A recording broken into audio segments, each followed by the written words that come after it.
That. Wait, why'd I get Right. French for a second? I know. I don't know why. It was very hoity-hoity. Yeah. Hoity-hoity? I don't know what that means. I just thought haughty European and thought French. Sorry, French people. Yeah. More countries catching strays.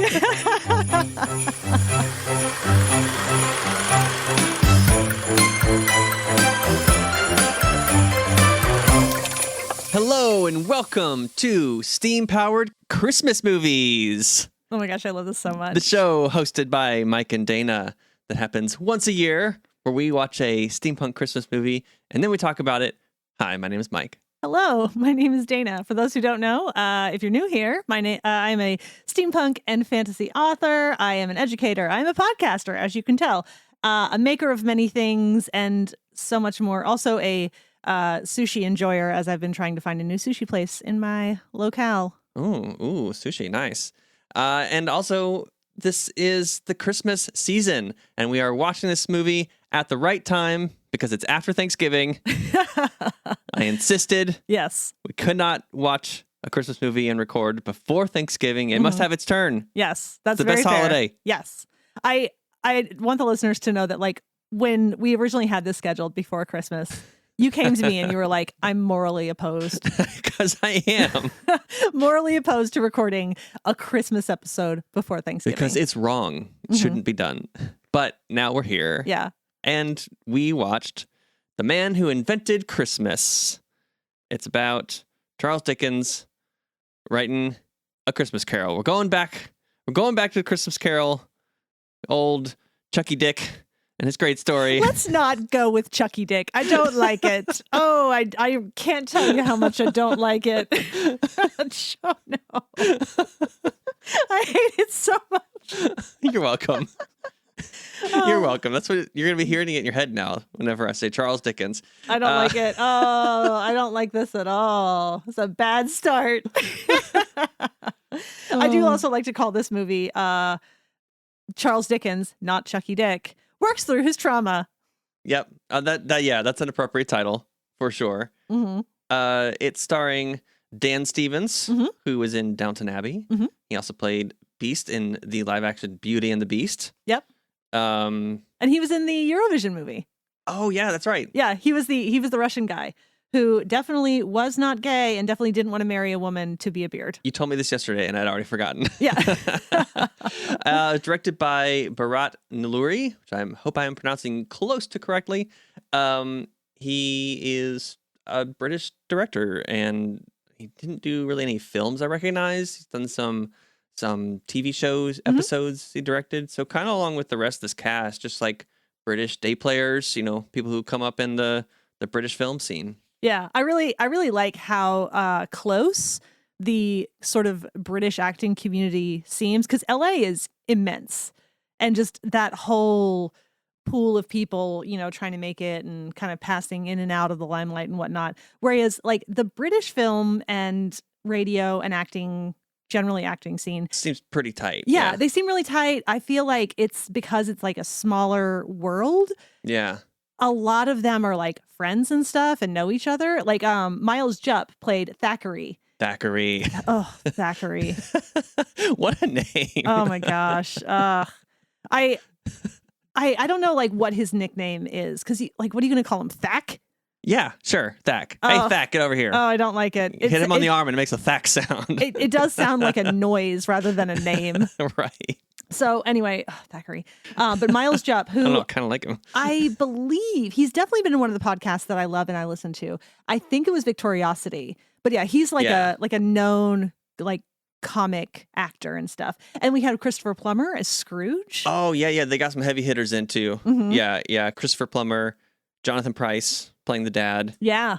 Yeah, another heavy hitter. Any relation to Vincent Price? Jonathan Pryce? That's an excellent question. I don't know. Does anyone else know? I also Let don't us know. Yeah. Get in the comments. So, yeah, but I love the kind of community that it feels like they have over there. Like you see all of these people, like even on the quiz shows and stuff, who were also in like, oh, this production of this thing. Oh, and stage as well. I didn't even mention like all the stage productions that people are in too. Oh yeah, no, those communities intermingle a lot. I love it. It feels like. I would sometimes think about just moving to England just for that reason. I mean, lots of other reasons, but also just for that reason. It's one of them. Yeah. It's one of the reasons. Yeah, and so this film is on our list because we're back in that mid classic Victorian era. This film was set in 1843. Yep. When he was writing the story.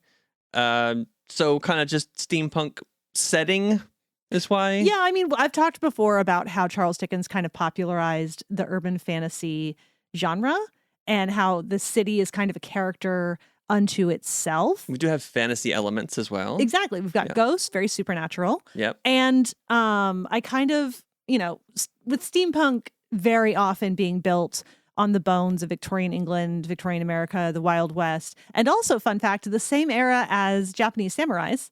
Like, you could have all of these characters together in one steampunk story. Somebody make it happen. Okay.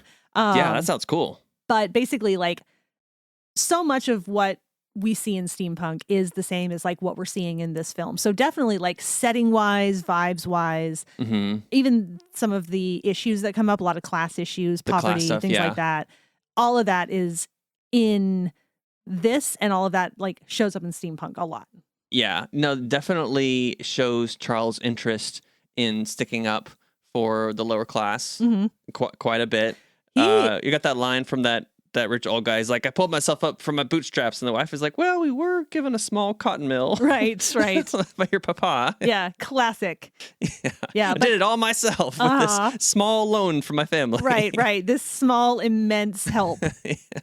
Yeah. But yeah, no, Charles Dickens, he was a huge advocate for children's rights, for the rights of the poor. And in fact, a lot of his works ended up being used to help pass legislation that got some of those protections in place. Oh, cool. Which is very cool. He was also very sexist. So like there's that. He definitely thought that women should stick to the sphere of the home. So there's that. But as far as like I said, children's rights, labor rights, and the, taking care of the poor and stuff, all the stuff that people are supposed to be doing, take care of the poor, take care of orphans, take care of widows. That's really the way good people are supposed to be. Yeah, you would think, but it's nice to know that like some people were trying at that even back then. Yeah, he was a huge advocate for all of that stuff. Yeah, that's a big part of the story. Seems like sort of the heart of it that this movie focused on, as far as like what was the point of him writing this particular book, right? And reflecting back to his childhood, that was a real like personal element to him, which I didn't know that was his real background until we watched this film. We've watched it a couple times. This is the second time we've seen it now. But yeah, I didn't know that about him at all. But that part's true, right? That part is true. I don't know how much of this was kind of, a bit of artistic license taken for the story. But yeah, he did work in a bootblacking factory as a child when his father was arrested and thrown into a debtor's prison because being poor is a crime. Still is, apparently, in our various societies. But yeah, so that was true. And it really did affect him. Yeah. So, Dana, as a writer, at the beginning of this film, how would you like that intro that he was given when he was on his American tour? What an intro. Oh my gosh. What did they say? The Shakespeare of books?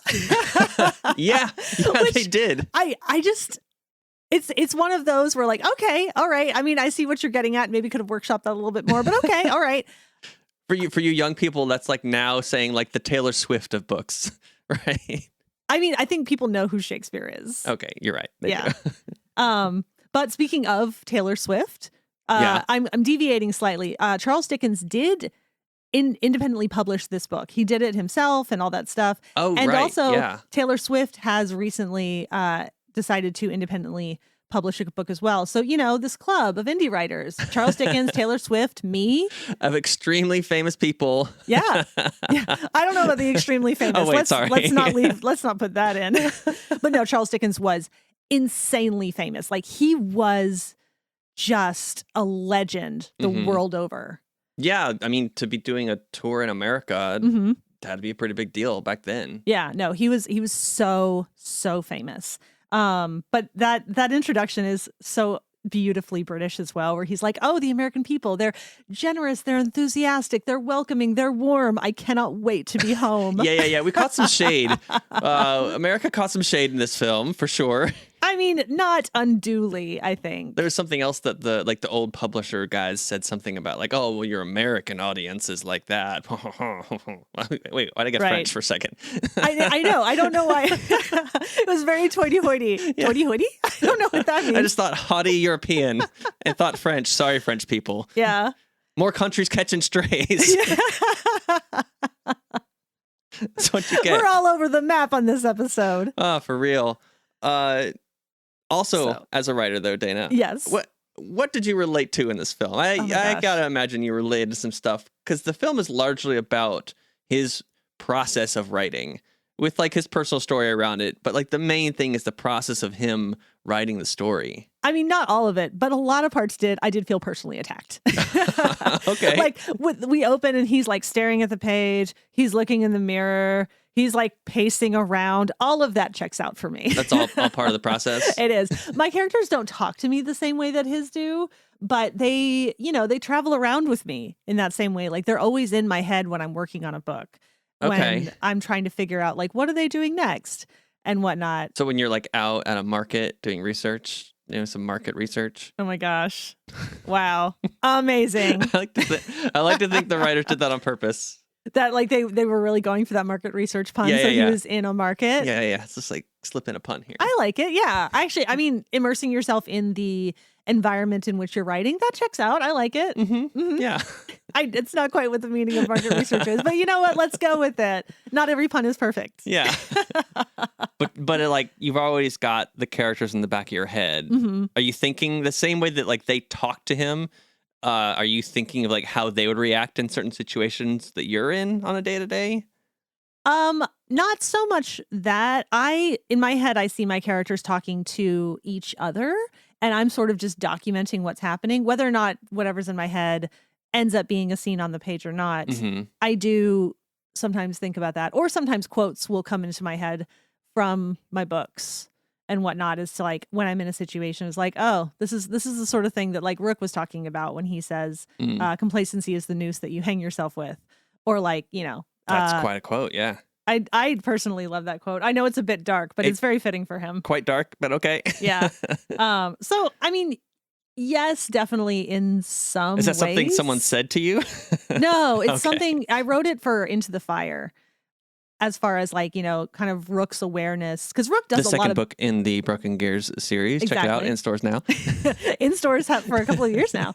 Yeah. What about quotes of things that people say to you? Do those end up in books? Oh, 100%. Okay, so that part was real. Yeah. That part was real. Yeah, and I do try to always acknowledge that as well. I have a quote from a friend who's actually going to be going into the new heist book that I'm working on. So check out the acknowledgments for that. New heist book coming next year. Yeah. But yeah, no, definitely. And also the name thing. I keep a list of interesting names. Oh, cool. Yeah. Like, even just like if I'm driving down the street and I think I saw like a Forsythia road or something one time, I was like, ooh, Forsythia. I like that name. And it went into my little book of names. I mean, it is a cool word. Yeah. It's cool to say. So yeah, no, all of that does check out. So if you're friends with a writer, be careful what you say. Oh, it might end up in a book. 1,000%. I mean, oh wait, no, nothing in this book should be interpreted as like a real thing, and definitely like all of this is fictional, and nothing in here should be construed as a reference to anyone or anything. Any place is real or imagined. Giant asterisk. Yeah, that little message we put in the front of our books. All of that. Yeah. Oh man. So, but no, I do like it. I like a lot of things about this book. The things that I don't like as much in regards to kind of the writing process is he kind of falls into this thing I call art madness.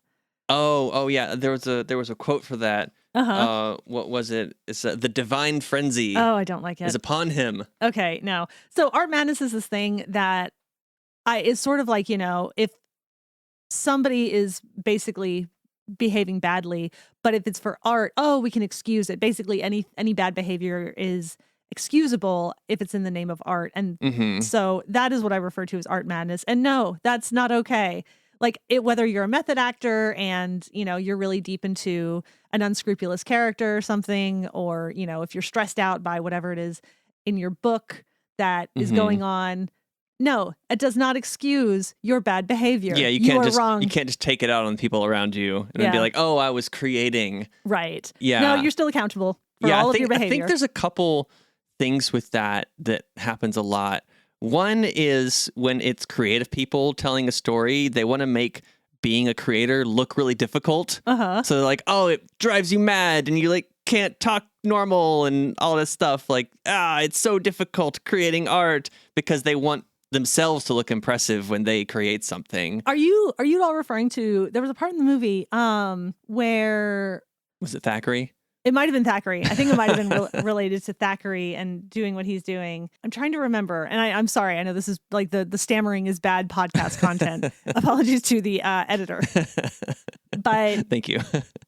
there was a part where I kind of got the vibes that it is so hard. It's really mentally taxing. It's really emotionally draining making stuff. Mm-hmm. And then, putting that stuff out in the world for other people to judge. We literally ask people to leave reviews. Please judge my work. Tell me what you thought of this thing I poured my blood, sweat, and tears into. Yeah, yeah. And those who are not in those fields, I think sometimes it's really hard for them to understand how hard it is. Like I myself have received, criticism from people being like, "Oh yeah, you're quote unquote working on your novel," like in little air quotes. Right, like it's not hard work, yeah. Right. Or like I'm just sitting around eating bonbons or something. It was like, no, I'm literally sitting in front of my computer for hours on end trying to make a story make sense. Yeah, I think the people that are like, "Oh, well, it's easy. I could just sit down and write a novel," have never tried. Yeah. They've never tried to write anything, probably. Yeah. So besides an essay for school. Right. So I get the defensiveness that is shown in this movie, because again, people don't realize how hard it is, but also the way that Dickens goes about it, he definitely has some moments where he's being a real dick about it. Yeah, yeah. And I think another thing is it's just become like a trope of the creative person going a bit mad when they're creating, and maybe it's to gin up conflict because it's more interesting in a story, especially for a movie, gives you something visual. I don't know. Yeah, I kind of get that. It is a trope a lot of people lean into, and I know some people who are like that, so it's not totally unfounded. Yeah, but it's also not universal. Yeah, and it's more interesting than just showing someone sitting in a room just thinking and writing. Although I think there were not quite cinematic. Yeah, I do think there were a couple of long periods, which I think really worked comedically, where he's literally just staring at the page. And it got so long that it became uncomfortable, and then it was funny. Yeah. And the other thing that really worked, and I think this is the crux of the film and what makes it work the best, is the thing where the characters come to life and talk to him, and they're in the room with him and they have conversations and they say the stuff that they say in the story. That's a cinematic tool to show the process. And I think the movie doesn't really even exist without that being in it. Oh, 1,000%. If it was just him talking to himself in a room, yeah, it wouldn't have been good. No, but so I do agree. For the film itself, I do think that was a really good mechanic. I liked that a lot. And just the, self-doubt that's creeping in, and they're like, you're not gonna finish the book. What are you gonna do? As he's working through some of his own problems even as well. I think I agree. That was a really good piece. Oh, and then when Tara is interrupts the story reading and Scrooge is rude. That was honestly one of my favorite parts of the film. Plus, I mean, Christopher Plummer is he's so good. Yeah. He's he's one of those actors who knows how to deliver a line with always the appropriate amount of force. Mm-hmm. And he's just so good. It's almost like an athlete as they're, doing a golf swing or hitting a ball. Don't look at me like that. I'm trying. I'm what sportsy things is Dana going to come up with? I'm doing my best. But no, Christopher Plummer's great. It's kind of cool we get to see him be a little bit silly too, because thing they do is it's not just Christopher Plummer playing the character of Scrooge. Yeah. It's sort of the character of Charles Dickens' brain mixed with Scrooge as he's trying to figure out what he is. Yeah. You know, like the character of Scrooge is what makes it to the page. Mm-hmm. This physical portrayal of Scrooge is like mixed with Dickens's brain and Scrooge's character and like just whatever's happening around mixing in too. And that's a really interesting like way to show these characters a little bit differently than we've ever seen them before. Yeah. Because this movie also sneakily, or not so sneakily, not only just tells the story of writing A Christmas Carol, it tells the actual story of A Christmas Carol. Mm-hmm. So it in itself is another retelling of the classic story because they fit pretty much all the scenes of the original story are in there in some capacity or another. Yeah. And that is also a very cool thing. We're getting a story within a story. Like we're getting double our money. Yeah. We're getting 2 stories for the price of one. It's 2 movies in one. I love it. Movieception. Movieception. Oh yes, I like it. Although it kind of throughout had me having to detangle in my brain what is in the original A Christmas Carol and what's in the Muppet Christmas Carol version. Right. I think that they could have done. I mean, did you have that happening too? I mean, I've read the Christmas Carol several times. Okay, so not you read books. So much. Yeah, I don't get it. Brag. And I think I mentioned a few years ago too that I read the version of the Christmas Carol read by Tim Curry, the audiobook. Oh, just chef's kiss. I mean, anything read by Tim Curry, right? Oh, he's brilliant. He's fantastic. So yeah, but that particular reading of it is great. Mm-hmm. I wonder if we'll do other versions in the future for this podcast because there's one with Patrick Stewart. Is this just going to be our Christmas movie? Every year we do a Christmas Carol. We do a different version of it. I mean, we need steampunk movies, and I don't know how many are Christmassy. Yeah. So I mean, maybe we'll see. We'll see how it goes. I think there's like a couple more, but yeah, we might be reaching soon. Yeah. But anyway, I forgot where I was going with that. Oh, the Muppet Christmas Carol, where I was getting confused, like a couple places. It was mostly with the characters, because they have the part where the couple, was it Fezziwig? Yeah. Comes in, and in my brain I kept thinking, but isn't it Fozzywig? Oh wait, no, that's the Muppets. Right. That's fair. That's entirely fair. And then with Marley, I was thinking, but wait, weren't there 2 Marleys? Oh wait, no, that's just the Muppets. Yeah. Statler and Waldorf. Yeah, you can't have one without the other. No. 1,000%. And they're a great comic duo, a classic. Always more Statler and Waldorf, please. So yeah, no, I do really think that they did such a good job of showing the story as it went and whatnot, and even things that like didn't end up being in the book. We got little glimpses of like what could have been, like when the fact that like he's like Tiny Tim died in the first version, and everyone's like, "Excuse you, no." Yeah, right. Yeah, I like that a lot. Now some good beta reader feedback. Oh, there we go. Yeah, absolutely. Like don't you dare kill Tiny Tim. Yeah, and he's got to survive. Fun fact: so the main mode of novels being released back in this era was that they were serialized. So you would get kind of a chapter a week. Okay. And Charles Dickens actually did base what happened in his books on that reader feedback. Interesting. Yeah, which I've seen some authors do. They've done it through Patreons and stuff like that. Maybe one day that's what I'll do. If I can get enough people being interested in that sort of project. Yeah, that'd be cool. For me anyway, I don't know about a lot of other people, but for me, I don't think it'd be sustainable. I am a very solo writer. Mm-hmm. I, kind of closet myself away and just become like a little writing gremlin for, weeks or months. And then after I've done the edits and then it can, see the light of day and other people can see it. And like Dickens's wife, I just hear noises coming from upstairs. Right. And I'm like, oh, okay, she's writing. Got it. Yeah. That's what's happening. Or like happening. you just come and like just gently, I love you, close the door. I did do that the other day. You were talking to yourself as you were editing, and it was shut the door. Yeah, that's totally fair. I understand. But yeah, like I think that it was really interesting to kind of see this process. Again, I don't know how much of this was actually true. I don't know how much is actually documented for us to know how it went during this period where he was writing the book and whatnot. But I think it's fun. I think it's a really fun story. Yeah. Some stuff that I related to. Mm-hmm. The quote, "You like a deadline." Oh, yes. Yeah. I need deadlines. Some of us thrive under deadlines. Okay. We need somebody to kind of be lighting a fire under us. I'm a procrastinator. You know, sometimes I really need a deadline. I definitely didn't wait until the second to last day to turn in the short story I had to. Of course not. Yeah. Of course not. Yeah. And then something that I hope that I can say one day is something that Charles Dickens did in this movie is walk into a store and shout, "Your finest cravats!" I support this. You deserve a fine cravat, sir. Maybe next, if we, whenever we take our trip to New York, we'll go to the fashion district. We'll find a specialty shop. Go to Fifth Avenue. Yeah. Yeah. Yep. And you can do that. You have to promise me I get to be privy to it, whatever happens. No, I will actually shout that. Please do. Please do. I'm rooting for you. It would just be nice to have an appropriate time to be able to say that. I mean, and if the opportunity presents itself, why wouldn't you take it?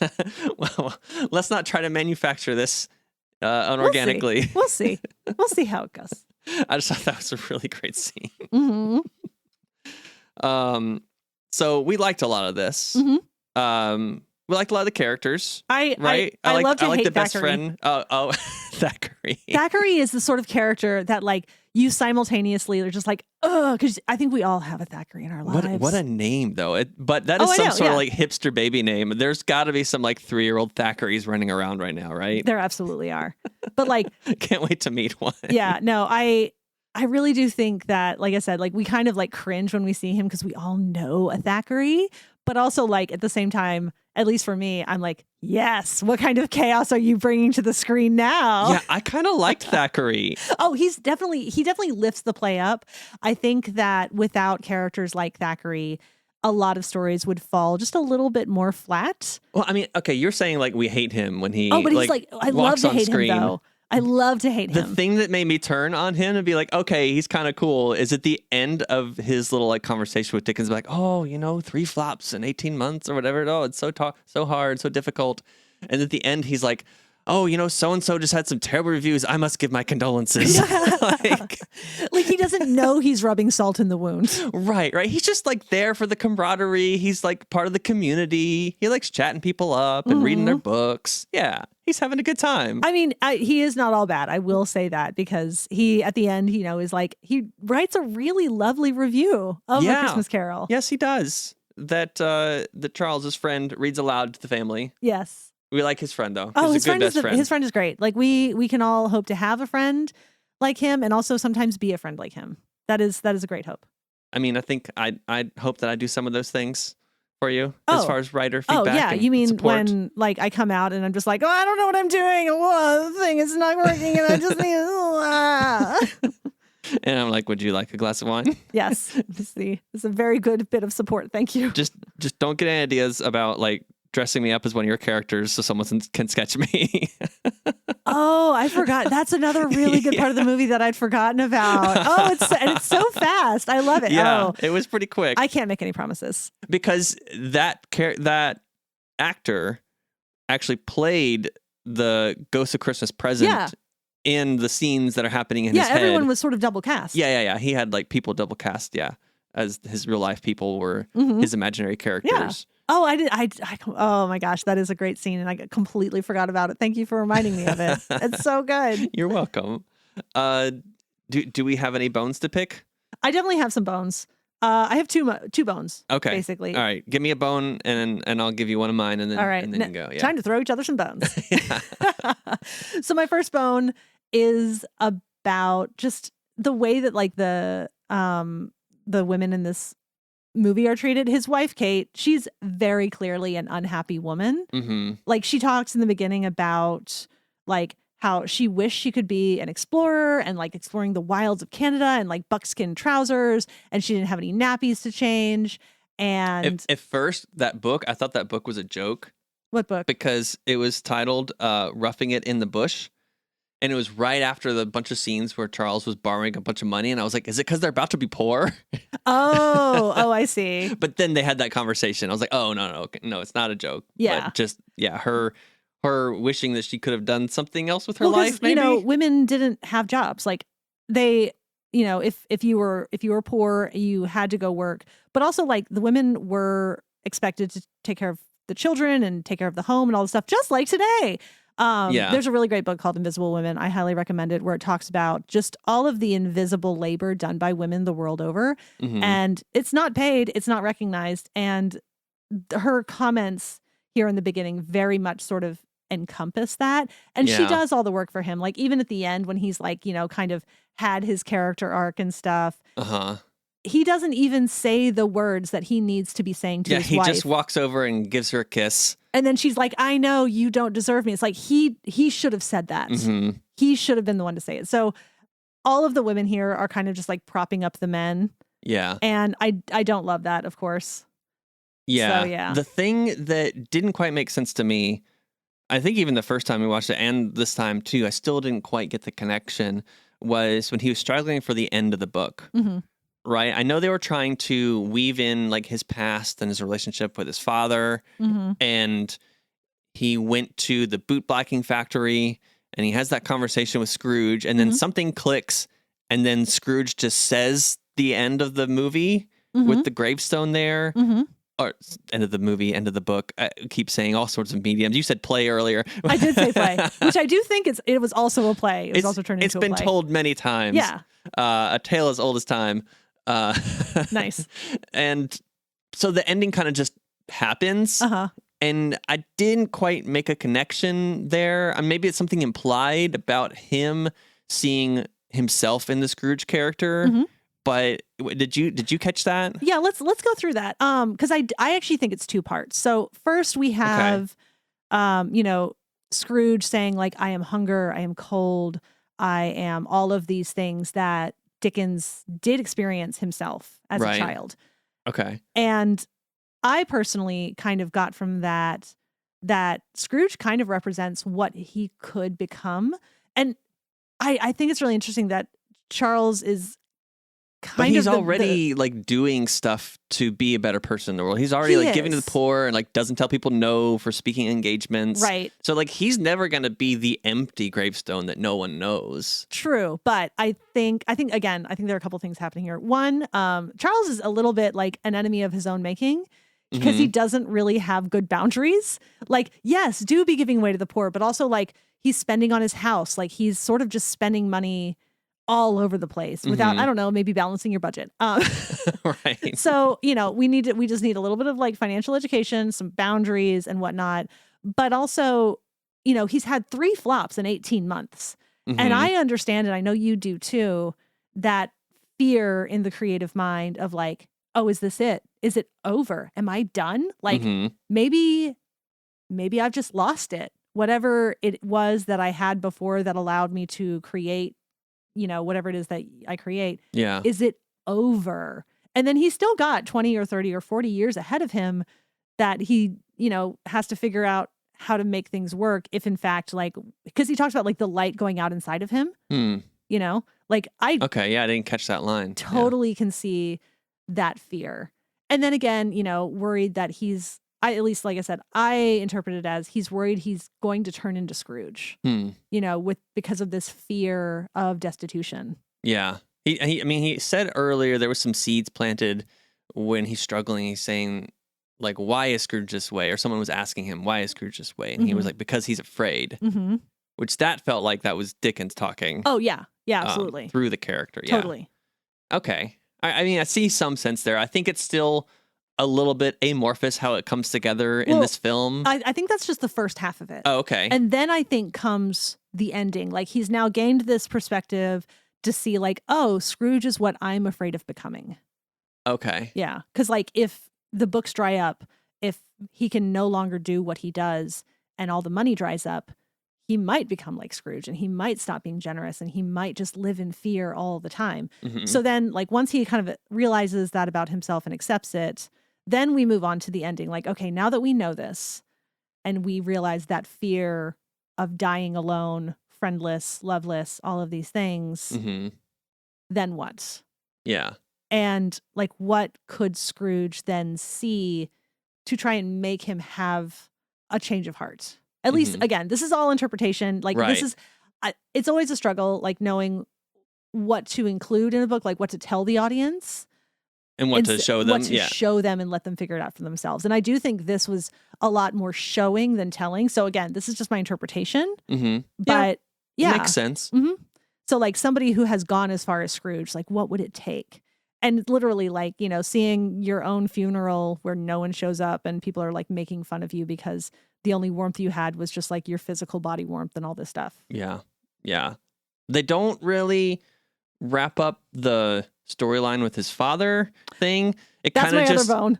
Oh, okay. All right. I jumped the gun on it then. Yeah, no, that is my other bone. Are you good there? No, yeah, though? go ahead. Yeah, Okay. yeah. So yeah, he just hugs him at the train station and it's like, oh, I knew you'd come around, son. Again, boundaries. Like his dad is a toxic person. Like his dad has lied about why he's there. His dad has lied about and manipulated into this situation. And it's not good. It's really, really not good. Yeah. And you can, you know, have those people in your life, Just but also spends all like his have money. boundaries. Yeah. It's like, is that a new waistcoat? Oh, well, I mean, da. Yeah, it's. He spared no expense. I think, you know, not that this is like, you know, good for cinema, you know, a good sit down talk to be like, okay, so this is not working. You can't be here. Like just whatever it is that it takes that they need between themselves. Because yeah, I do think it was too far a turn. And in fact, a lot of the messaging in this is a little gaslighty. Like when his sister is like, oh, you have to let it go. It's like, oh, just let go of your trauma. Yeah, just let it go. It's fine. Oh, easy. Yeah. Just do it. The fact that he was like worked in an abusive workplace as a child. Yeah, just get over it. Yeah, no big deal. So I do think some of that messaging about just the whole situation with the dad and what the like that whole blood of all iron, that, heart of stone, or right. whatever he said. Yeah. And again, like, you know, the dad too is under the iron heel of society and like how being poor is a crime and how we don't actually take care of people and all that stuff. So his dad is also kind of suffered under this yoke, which, you know, again, they need to talk it out. We got to get some therapists in. We, you know, encourage this kind of like open healing communication and whatnot. But the messaging of this movie definitely did not go in that direction. Yeah. And that's my other bone. It's just like, yep, just, you know, accept your toxic relatives with open arms. Don't complain. Don't put up boundaries. Yeah. Yeah. That's not the way. Right. But anyway, any other notes or things that we haven't touched on yet? I did have just a few other like little things that were just cute. Like just these cute little things that show up in a movie. Like they're not really adding to the story so much, but they are like helping with the vibes. All right. So like, for instance, like we have Tara, the housemaid, and she's reading Varney the Vampire. Yep. Which I think was that a real thing? Oh, it was a real thing. Yeah. So cool. I think it came out after Bram Stoker's Dracula, but like so many of Charles Dickens' works and stuff, it was serialized and it was just this like really like pulpy, sensationalist like story of this vampire. Like you saw the title of it was Feast of Blood. Yeah. So I really love that was included and whatnot. Again, I don't know if that story actually influenced Charles Dickens at all, but it is kind of time appropriate and it is possible that he was aware of that story and whatnot. Okay, cool. And then I just like, and apparently the Garrick Club was a real place that Charles Dickens was a member of. So I kind of love that was included. For those who don't know, the Garrick Club is named for David Garrick, who was I believe 18th century British actor. He might have been 19th century. I don't quite remember because I'm really bad with dates. But yeah, he was like one of England's like great stage actors. He did a lot of Shakespeare and whatnot. And I just think it's really cool that was included. Yeah, so we like this movie. Yeah, and there's books. I don't know if you noticed. There was a stairway of books that went all the way up to the top of the door. Yeah, I want that. I want that so bad. Of course you do. Yeah, I basically want a room that, you know how like, you know, padded walls and whatnot. I want a room that is just book walls covered in books. Yeah, that's all I want. I don't think that's too much to ask. Oh, all right. Well, and on that note, it's time to rate this film. Yes, indeed. And we do our ratings not based on any critical hoity-toity criteria, but how steampunk is it? Dana, on a scale of 1 to 5 steam engines, how steampunk is the man who invented Christmas? Interesting. All right. So obviously, like, we don't have a lot of gadgets and stuff. It's mostly just straight Victorian London. I'm going to give it